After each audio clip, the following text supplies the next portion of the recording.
What's up, guys? It's David Core from the Steelers Sanctuary Podcast, and I'm going to do my version of I Said What I Said for the week. And what I'm going to say this week is that the Steelers should not start Najee Harris. And here's my reasons why. One, every time he got the ball, he showed zero burst. I would see him get out in space, and it wasn't like the Najee we see where he starts hitting that extra gear and is gone. Just didn't see it. I just don't think he's healthy enough. Number two, he was hesitant a lot out there this past game. Every time I saw him get the ball, if there was an open hole, he was hesitant to hit it. And I don't know why. I don't know why he didn't hit the hole. He was hesitant. He would look for other ways to go and then get nailed at the line of scrimmage. Number three, has an O-line that isn't going to do him any favors out there.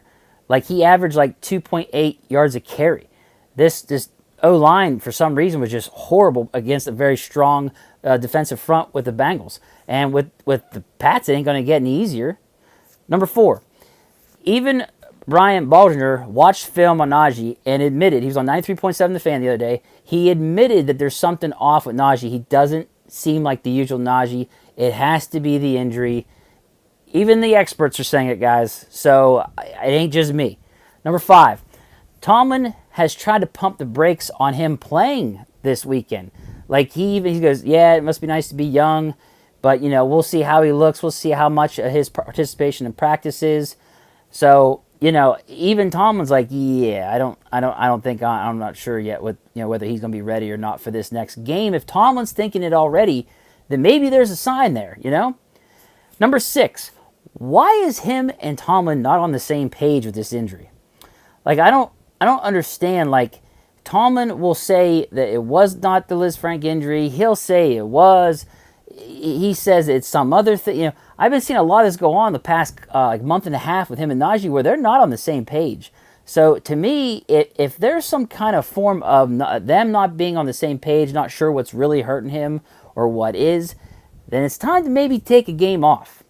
Number seven, Tomlin claims that it wasn't a reactivation of the Lisfranc injury, but he didn't even know which foot the new injury was on. He didn't know if it was on the foot that had the Lisfranc injury or doesn't.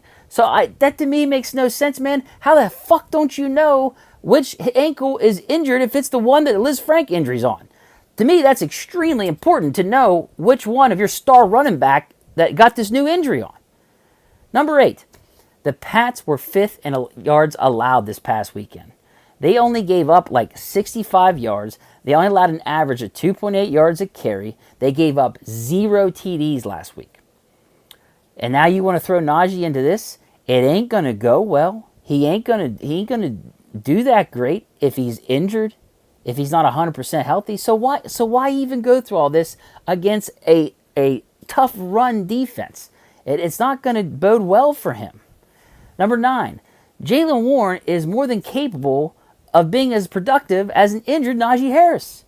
He got out there. Now, he only had 3 carries against the Bengals, but he had the same average yards per carry as Najee. So what the hell's the difference? You could just put him out there. There would be no drop in production, but yet you save your star running back for the next game. Which brings me to my next, number 10. The next game is a short week on a Thursday against the Browns.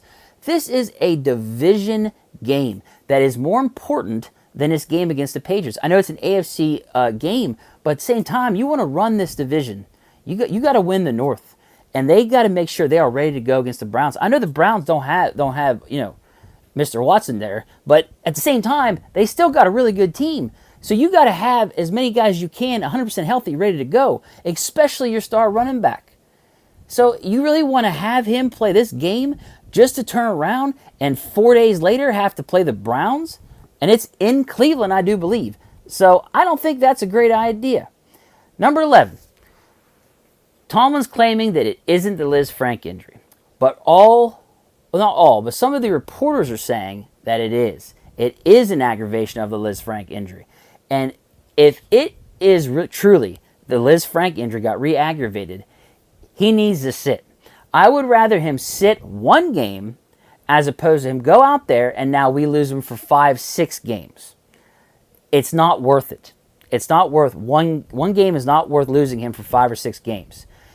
If you're trying to hide this, all you're doing is risking. Actually, Steelers are teetering on getting in trouble here because they have this whole not reporting certain injuries and stuff is going to get them hemmed. It's happened to other teams. I thought it happened to the Steelers like last year. They're going to get in trouble. So if it's a Liz Frank injury, they need to be upfront with it, sit him a game, and then you don't got to, we might not have to risk losing him for a long period of time. Sit him a game, you have him for the Browns on a short week, and then you have him for the rest of the season. Hopefully he'll feel better. But that's just me. So guys, hey, look this up on Steelers Sanctuary. We're on we got our own YouTube channel. If you'd rather just listen to the podcast, the Steelers Sanctuary podcast, it's on all major podcast networks. If you got any questions, feel free to message us. And this is I Said What I Said. I'm out.